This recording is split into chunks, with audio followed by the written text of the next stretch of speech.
నమస్తే, welcome to Suman TV. నేను మీ లక్ష్మి.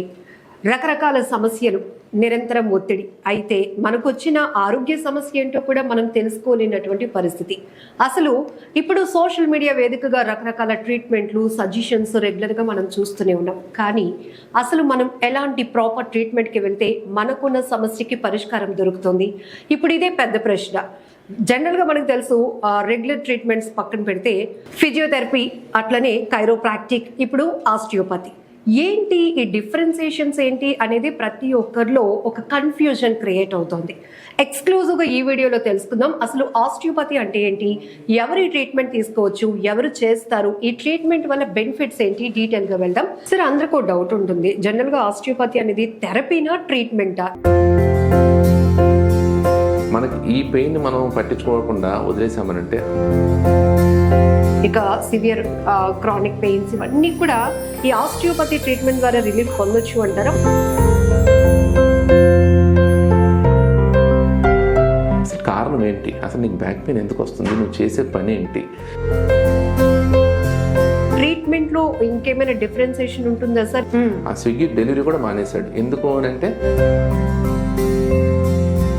మేము ఏం చేస్తామంటే అంక రూమ్ లో కొంచెం పిన్ డ్రాప్ సైలెంట్ పెట్టి జస్ట్ కెమెరాలో చూస్తుంటాం అట్లా లేచదా లేదా. పిల్లలకి మరి ఇట్లాంటి ట్రీట్మెంట్స్ సజెస్టబుల్ అంటారా? మనతో పాటు డాక్టర్ కిషోర్ కుమార్ గారు ఉన్నారు, రీక్యూర్ క్లినిక్ నుండి. నమస్తే డాక్టర్ గారు. నమస్కారం. Welcome sir. సార్, జనరల్ గా ఫిజియోథెరపీ గురించి ఆల్రెడీ తెలుసు, అలానే కైరోప్రాక్టిక్ గురించి కూడా కొన్ని వీడియోస్ చేస్తున్నాం. ప్రీవియస్ మీరు కూడా దాని మీద ఒక అవేర్నెస్ ఇచ్చారు. సో ఏంటి అది అని. బట్ ఇప్పుడు ఆస్టియోపతి, అసలు ఈ ఆస్టియోపతి ఏంటి, ఎవరు తీసుకోవాలి ట్రీట్మెంట్, ఎట్లా ఉంటుంది అనేది పెద్ద డౌట్. డీటెయిల్గా.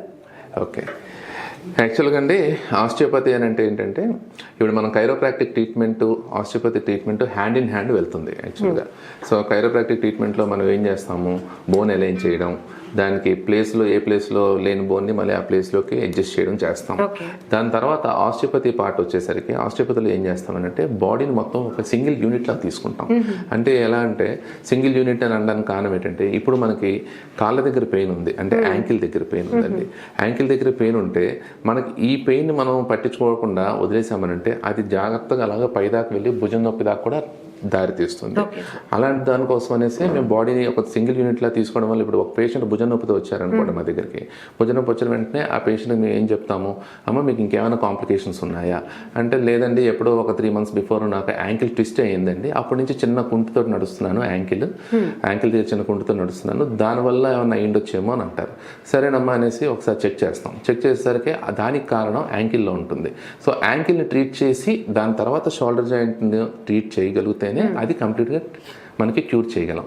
సో ఈ విధంగా మనం ఆస్టియోపతిని ఒక హోలిస్టిక్ అప్రోచ్లో తీసుకుంటాం. హోలిస్టిక్ అని అంటే ఏంటంటే కంప్లీట్గా అన్ని సమ్మేళనం అన్నమాట. అంటే మేము నెక్ అయితే నెక్ అని కాదు, బాడీ అని కాదు, బాడీలో తల నుంచి కాలు గోడు దాకా అన్ని పార్ట్స్ని ఈక్వల్గా ట్రీట్ చేస్తేనే మనం ఈ పరిష్కారాలను అనేది ట్రీట్మెంట్ అనేది ఇవ్వగలం.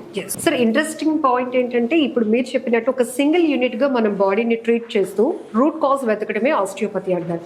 ఇప్పటి వరకు మాకు తెలిసింది కాళ్ళు నొప్పులు వస్తే కాళ్ళ డాక్టర్ దగ్గరికి, మెడ నొప్పి వస్తే మెడ అక్కడికి, అట్లా తెలుసు.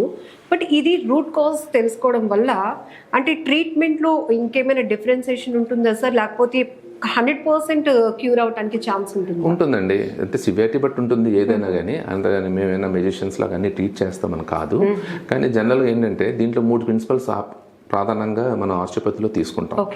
First principle, body is a single unit. దాంట్లో మెయిన్ ముఖ్యంగా మనం తీసుకునే పార్ట్ ఏంటంటే body, mind and inner soul. ఈ 3 సైమల్టేనియస్గా పనిచేయాలి.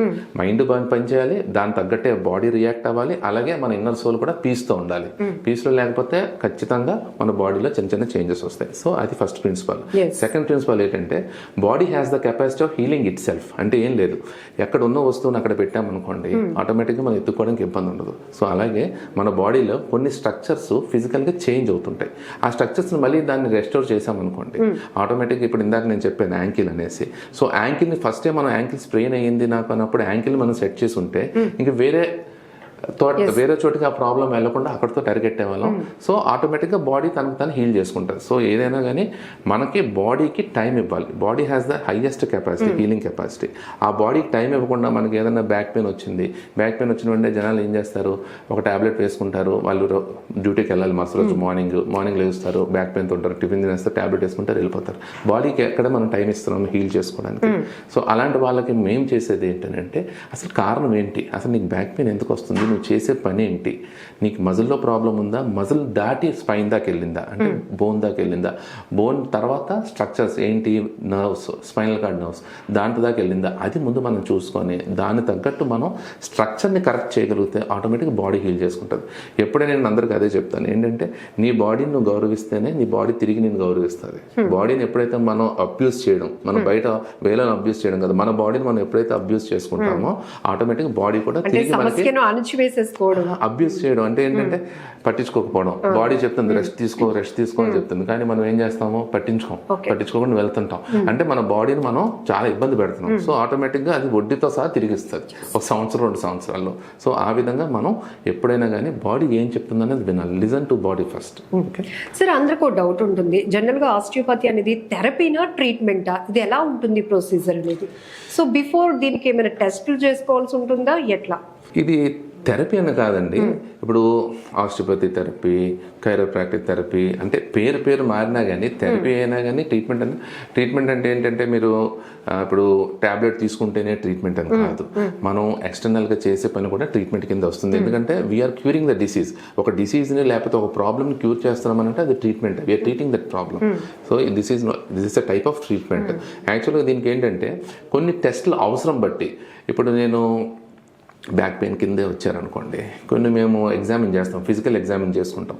ఫిజికల్ ఎగ్జామిన్ చేసినప్పుడు మాకు కొన్ని పర్టికులర్గా ఓకే ఈ ఏరియాలో రెస్ట్రిక్షన్ ఉంది, ఈ ఏరియాలో స్పైన్ ఏదో కొంచెం కర్వేచర్ ఉంది, సో మేము అడ్జస్ట్ చేస్తున్నప్పుడు అడ్జస్ట్ అవ్వదు, మాట వినదు, బాడీ మాట వినట్లేదనంటే ఒక్కసారి ఎక్స్రే తీద్దాము, బోన్లో ఏమైనా డీవియేషన్ ఉందా, కరెక్ట్గా ఒక దాని మీద ఒకటి కరెక్ట్గా ఉందా లేదా, అలాంటప్పుడు తీస్తాం. అలాగే నీ జాయింట్ దగ్గర కూడా, నీ జాయింట్ కూడా ఒకదాని మీద ఒకటి బోన్ ఉందా లేకపోతే చిన్నది ట్విస్ట్ అయిందా లేదా, అది కూడా చూసుకుంటాం. ఇలా చూసుకొని మేము ట్రీట్మెంట్ చేయడం వల్ల అంటే అందరికీ అవసరం ఉండకపోవచ్చు, కొంతమందికి మాత్రం 10% పీపుల్కి మాత్రం చిన్న ఇన్వెస్టిగేషన్స్ చేయాల్సి వస్తుంది. కొంతమందికి ఎలా ఉంటుంది అంటే ఏ ప్రాబ్లము ఫైండ్ అవుట్ ఉండదు, ఏ టెస్టులు చేసినా ఏది ఉండదు. అలాంటి వాళ్ళకి ఏంటి అని అంటే సైకలాజికల్ ఇష్యూ. ఆస్టియోపతిలో మనం సైకలాజికల్ ఇష్యూని చాలా బాగా ట్రీట్ చేయొచ్చు. అంటే నిద్ర పట్టకపోవడం, ఇబ్బంది కలగడం, చికాకు, తర్వాత ఆందోళన, నైట్ టైం లేవడం, సడన్గా ఉలికిపడి లేవడం, అలాంటి వాటికి ఏం చేస్తామంటే క్రేనియల్ ఆస్టియోపతి అని ఉంటుంది. దీంట్లో ఒక పార్ట్ అన్నమాట, విజరల్ మన ఆస్టియోపతిలో ఒక పార్ట్. క్రేనియల్ ఆస్టియోపతిలో నేను రీసెంట్గా ఒక పేషెంట్ వచ్చారు మా దగ్గరికి. ఆ పేషెంట్ ఏం చెప్పాడు అని అంటే, సార్ నాకు ఆందోళన ఉంది, ఇక్కడ నుంచి ఇక్కడ వెనక్కి పెయిన్ వస్తుంది, అది ఏమైనా హార్ట్ అటాక్ అవుతుందా అని అన్నారు.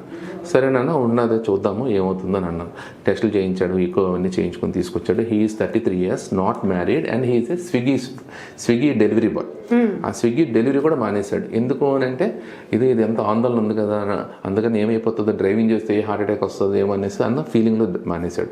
సరే అయితే మిగతా పెళ్ళి ఎందుకు చేసుకోలేదు అని అంటే, హెల్త్ బాగుంటేనే కదా సార్ పెళ్లి చేసుకోవాలి, నేను 4 years నుంచి సఫర్ అవుతున్నాను సార్ అన్నాడు. సో సరే అసలు ఏమవుతుంది అని చూస్తే ఆయనకి చిన్న డిస్కంఫర్ట్ ఉంది స్పైన్లో.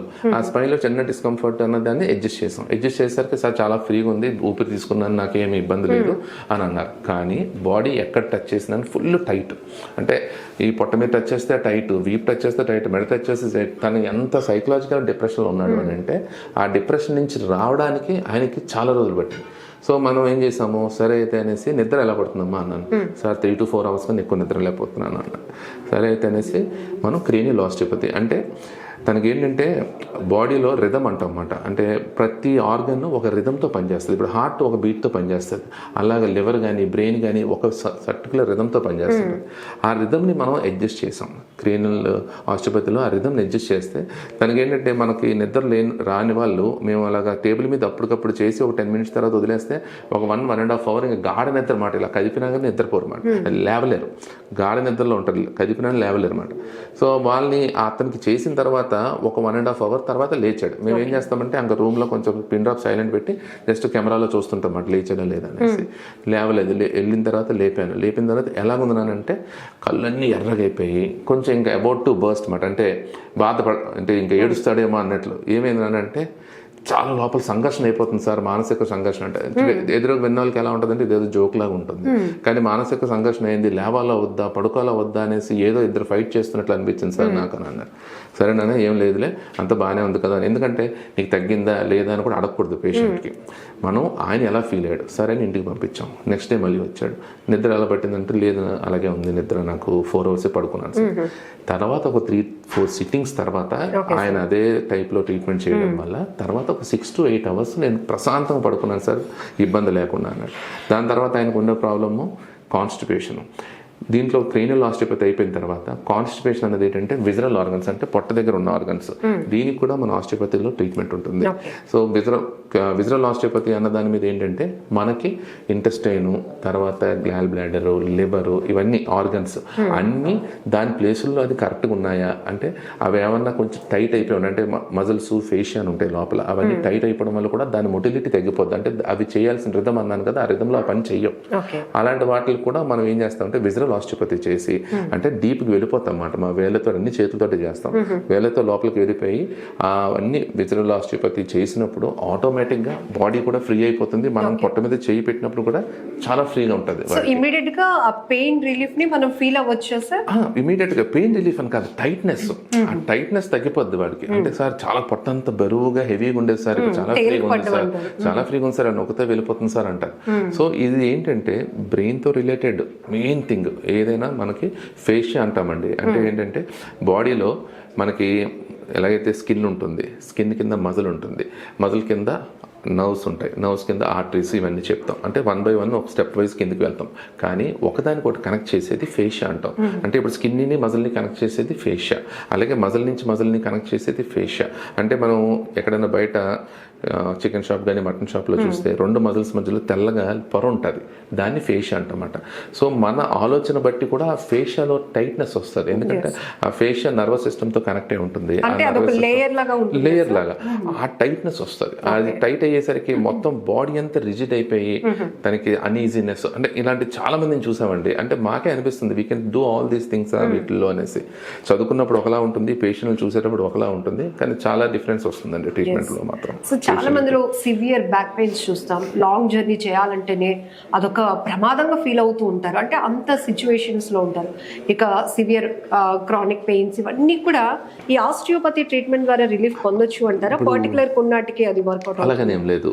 ఇప్పుడు మీకు చెప్పాను ఇందాక ఫేషియా అని అన్నాను కదండి, మనం జనరల్గా మా దగ్గరికి వస్తారు, ఒక 1 week ట్రీట్మెంట్ తీసుకున్నారు. 1 week ట్రీట్మెంట్ తీసుకున్న తర్వాత వాళ్ళు ఏం చేస్తారు, తగ్గిందండి బాగానే ఉందండి అనేసి వెళ్ళిపోతారు. వెళ్ళిపోయినప్పుడు మేము పర్టికులర్గా వాళ్ళకి చెప్తాం exercise is very very important and stretchings are important. అంటే పర్టికులర్ మజిల్స్ స్ట్రెచ్చింగ్ అంటే మనం యూట్యూబ్లో చూసేసి ప్రతి ప్రాబ్లమ్కి ఒకటే టైప్ ఆఫ్ ట్రీట్మెంట్ ఉండదు. సో స్ట్రెచ్చింగ్స్లో కూడా చాలా రకాల స్ట్రెచ్చింగ్స్ ఉంటాయి. ఏ పర్టికులర్ మజిల్ కావాలి, ఏ టైప్లో స్ట్రెచ్చింగ్స్ ఇవ్వాలి అన్నది చూసుకొని ఆ స్ట్రెచ్చింగ్స్ కంటిన్యూగా చేయగలిగితే ఖచ్చితంగా వాటికి మళ్ళీ రిపీట్ అవ్వదు పెయిన్. కానీ 99% పీపుల్ ఎవరు ఎక్సర్సైజ్ అన్నది ఫాలో అవ్వరు. ఆ ఫాలో అవ్వకపోవడం వల్ల మళ్ళీ ఒక 6 నెలల తర్వాత మళ్ళీ మా దగ్గరికి వస్తారు. మా దగ్గరకు వచ్చినప్పుడు ఖచ్చితంగా మళ్ళీ చూసుకుంటాం, సేమ్ ఏ కండిషన్తో 6 months బిఫోర్ వెళ్ళారో అదే కండిషన్తో మళ్ళీ మా దగ్గరికి వస్తారు. సో మేము చేసేది ఇప్పుడు ట్రావెలింగ్, మీరు అన్నారు ట్రావెలింగ్లో ఇబ్బంది పడుతుంటారు అనేసి. సో ఇలాంటి వాళ్ళు నేను చెప్తున్నాను కదా 99% పీపుల్ ఎక్సర్సైజ్ చేయకపోవడం మళ్ళీ ఇబ్బంది పడతారు. అదే వాళ్ళు ఎక్సర్సైజ్ చేసుకొని రెగ్యులర్గా మేము చెప్పిన జాగ్రత్తలు తీసుకొని మళ్ళీ వాళ్ళు ట్రావెలింగ్ చేస్తే ఇబ్బంది ఉండదు. ప్లస్ ఇంకోటి ఏంటంటే సింపుల్ లాజిక్ అండి, 45 years పేషెంట్ బ్యాక్ పెయిన్తో వచ్చారు, కానీ అదే పేషెంట్ 30 years అప్పుడు బ్యాక్ పెయిన్ ఉండదు. కానీ పొద్దున్నే సాయంత్రం దాకా 60 kilometers బైక్లో తిరిగి వచ్చేసరికి ఆయనకి రాత్రి పడుకునేసరికి చిన్న పెయిన్ అనిపిస్తుంది, పడుకుంటాడు, పొద్దున్న లెగిసిపోతే సరిపోతుంది. కానీ 45 years వచ్చిన తర్వాత అదే పర్సన్కి అదే 60 kilometers తిరిగి ఇంటికి వచ్చి పడుకొని పొద్దున్న లేచేసరికి బ్యాక్ పెయిన్ తగ్గదు.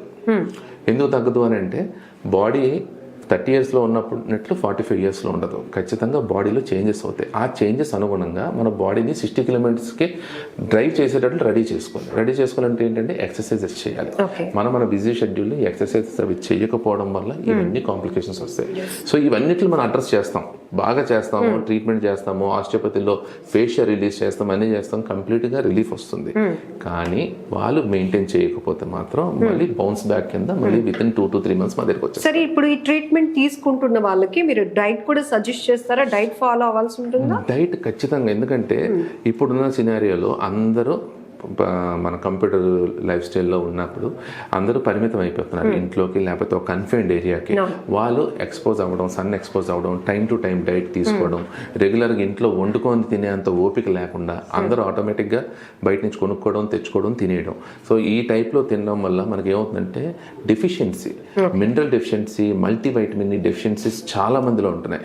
ఆ మల్టీవైటమిన్ డెఫిషియన్సీస్ని నేను చాలా మందికి ఇవి తీసుకోమంటాం, సప్లిమెంట్స్ తీసుకోండి, డైటరీ సప్లిమెంట్స్ తీసుకోండి, న్యూట్రిషనల్ సప్లిమెంట్స్ తీసుకోండి అన్నప్పుడు వాళ్ళు ఒక 3 months to 4 months రెగ్యులర్గా కొన్ని అంటే మనకి వైటమిన్ D3, అలాగే కాల్షియము, మెగ్నీషియము, జింకు, కాపరు ఇలాంటి కొన్ని ట్రేస్ ఎలిమెంట్స్ ఉన్నాయి. అవన్నీ రెగ్యులర్గా తీసుకుంటే ఖచ్చితంగా ఒక 3 to 4 months తర్వాత వాళ్ళలో రిజల్ట్ మనం పాజిటివ్ రిజల్ట్స్ చూడొచ్చు. లేదు ఓన్లీ మందరు ఫిజియోథెరపీ చేయించుకుంటున్నారు, లేకపోతే కైరోప్రాక్టిక్, లేకపోతే ఆస్టియోపతి చేయించుకుంటున్నారు, వెళ్ళిపోతున్నారు అంటే మాత్రం మళ్ళీ ఏదైనా అంతేనండి. ఇదంతా హోలిస్టిక్. అందుకే చెప్పాను నేను, ఆస్టియోపతి అంటే హోలిస్టిక్. ప్రతి ఒక్క దాన్ని అడ్రస్ చేయాలి మనం. సైకలాజికల్ అడ్రస్ చేయాలి, మైండ్ అడ్రస్ చేయాలి, బాడీని అడ్రస్ చేయాలి, 3 అడ్రస్ చేయాలి మేము. సార్ మరి ఈ ట్రీట్మెంట్ పిల్లలకు కూడా తీసుకోవచ్చు అంటారా? ఖచ్చితంగా అండి. పిల్లల్లో కూడా మేము ఏమైతే కంప్లైంట్స్ చేసామో అవన్నీ కంప్లైంట్స్ పిల్లల్లో కూడా ఉంటాయి. పిల్లలకి ఏంటంటే ఈ మధ్య స్టడీ స్ట్రెస్, ర్యాంక్ కొట్టాలి, మార్కులు రావాలి, పేరెంట్స్ స్ట్రెస్. కొంతమంది పిల్లలు అయితే వాళ్ళు మాకు ఎక్స్ప్రెస్ చేసుకుంటారు వాళ్ళ ఇంట్లో ఉన్న ప్రాబ్లమ్. తనకి ఏంటంటే ఇంట్లో పీర్ గ్రూప్ తోటి ప్రెషర్, లేకపోతే ఇంట్లో వేరే వాళ్ళతో కంపేర్ చేస్తున్నారు అని చెప్తారు. దానివల్ల వాళ్ళకి నిద్ర పట్టట్లేదు,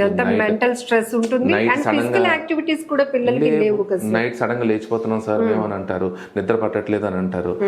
పేరెంట్స్ అనుకుంటారు ఏదో సింపుల్ గా చదువుకుంటున్నాడు కదా, లేకపోతే వేరే ఇబ్బంది, ఎగ్జామ్స్ మూడ్ వల్ల అంటున్నారు. కానీ ఇవన్నీ కూడా పిల్లల్లో కూడా చాలా ఇబ్బంది ఫేస్ చేస్తున్నారు.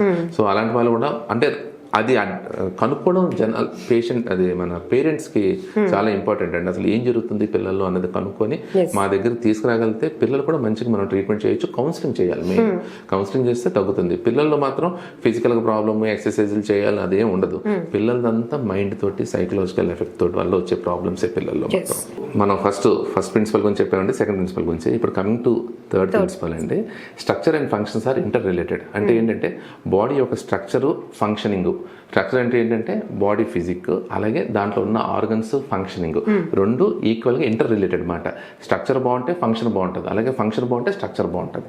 ఒకవేళ స్ట్రక్చర్లో ఏదైనా ఇబ్బంది అయింది, ఇందాక చెప్పినట్టు బ్యాక్ పెయిన్, ఆటోమేటిక్గా కొన్ని ఫంక్షన్స్ అనేది ఇబ్బంది పడుతుంది. సో ఈ 3 ప్రిన్సిపల్స్ మీద మన ఆస్టియోపతి ఆధారపడి ఉంటుంది. ఏ పేషెంట్కైనా ఈ 3 ప్రిన్సిపల్స్ మీద మనం చూస్తామండి. థ్యాంక్ యూ డాక్టర్ గారు. సో ఆస్టియోపతి గురించి ఫుల్ డీటెయిల్గా మీరు తెలుసుకున్నారు కదా. ఒకవేళ మీరు కూడా వెళ్ళి సంప్రదించాలి అనుకుంటే డాక్టర్ కిషోర్ కుమార్ గారు, రీక్యూర్ క్లినిక్, స్క్రీన్ పైన డిస్ప్లే అవుతున్న నెంబర్కి ఇమీడియట్గా మీరు కాంటాక్ట్ అవ్వచ్చు. ఇప్పటికే చాలా మంది కామెంట్స్ పెడుతున్నారు, ఒక వీడియో ఎక్స్క్లూజివ్గా ఆస్టియోపతి గురించి చేయండి, ఎవరు వెళ్ళొచ్చు, ఈ ట్రీట్మెంట్ ఎవరు తీసుకోవాలి, ఎక్కడ చేస్తారు, ఎలా సంప్రదించాలి అన్నారు. అందుకే మీ రిక్వెస్ట్ మేరకు ఈ వీడియో. థ్యాంక్ యూ, నమస్తే.